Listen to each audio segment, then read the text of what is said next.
Kaleo history.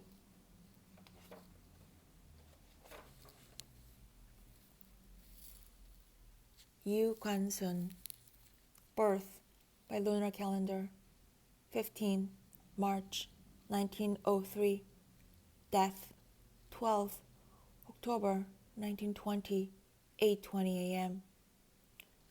She's born of one mother and one father.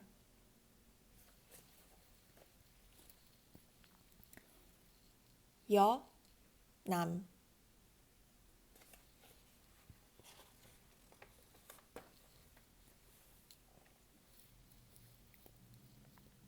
She makes complete her duration, as others have made complete theirs, rendered incessant, obsessive myth, rendered immortal their acts without the leisure to examine whether the part's false, the part's real, according to history's revision.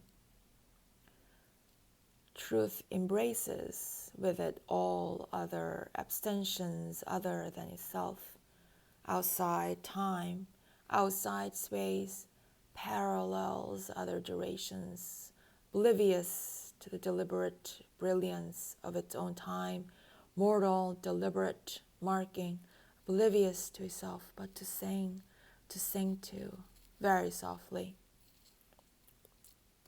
She calls the name Jang-dak 3 times. She calls the name Anjungun 5 times. There's no people without a nation, no people without ancestry. There are other nations, no matter how small their land, who have their independence. But our country, even with 5,000 years of history, has lost it to the Japanese. Japan at once created an assembly in the name of the king for the discussion of everything great and small that happened within the realm. This assembly at first met daily and afterwards at longer intervals. There were soon no less than 50 Japanese advisors at work in Seoul. There were men of little experience and less responsibility, and they apparently thought that they were going to transform the land between the rising and setting of the sun. They produced endless ordinances, and scarce a day went by, save that a number of new regulations were issued, some trivial, some striking at the oldest, and most cherished institutions in the country. The government was changed from an absolute monarchy to one where the king governed only by the advice of the ministers. The power of direct address to the throne was denied to anyone under the rank of the governor. One ordinance created a constitution, the next dealt with the status of the ladies of the royal seraglio. At 1 hour, a proclamation went forth that all men were to cut their hair, and the wearied runners on their return were again dispatched in hot haste with an edict altering the official language.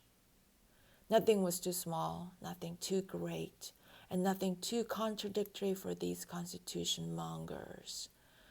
Their doings were the laugh and the amazement of every foreigner in the place. Acting on the Japanese love of order and of defined rank, exact titles of honor were provided for the wives of officials. These were divided into 9 grades: pure and reverend lady, chaste dame, worthy dame, courteous dame, just dame, peaceful dame, and upright dame.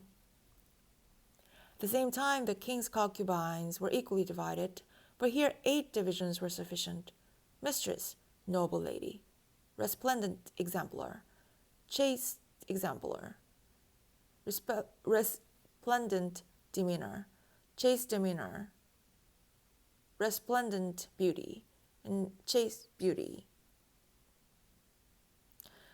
The Japanese advisors instituted a number of sumptuary laws that stirred the country to its depth, relating to the length of pipes, style of dress, and the attiring of the hair of the people. Pipes were to be short, in place of the long bamboo church warden beloved by the Koreans.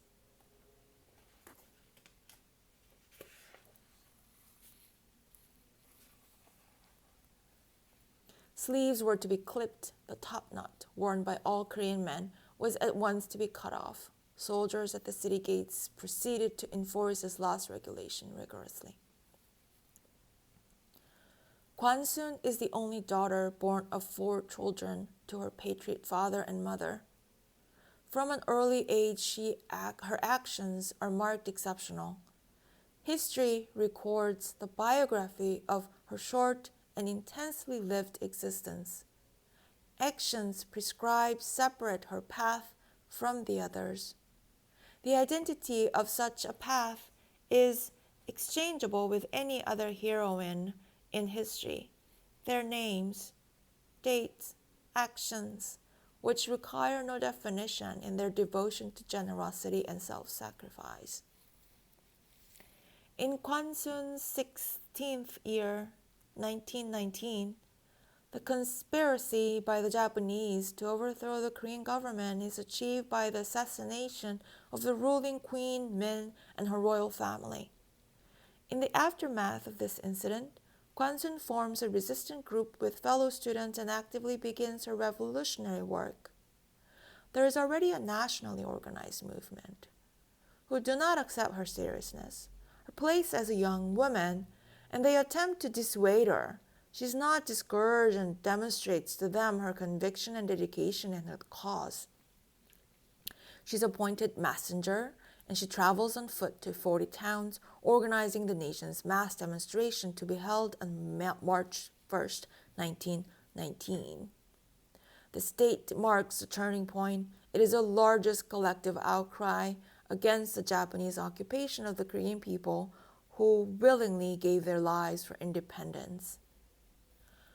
The only daughter of 4 children, she makes complete her life as others have made complete. Her mother, her father, her brothers. I saw 4 places where engagements had been fought. At one place it had been a drawn battle, the Japanese retiring with 5 killed. The other 3 were Japanese victories owing to the long range of their rifles and their superior ammunition. And only one of their victories was obtained without casualties to themselves. I saw enough to realize that it was no picnic for the Japanese. One is forced to ask who is in charge of these men who are nothing more than brigades. Their mode of warfare seems to be purposely designed to start every honest man into a frenzy. Is this their object? If not, why do they practice so wicked, so mad a policy? Let the authorities either police the whole disaffected districts effectually and properly, or else confess their incapacity for controlling Korea.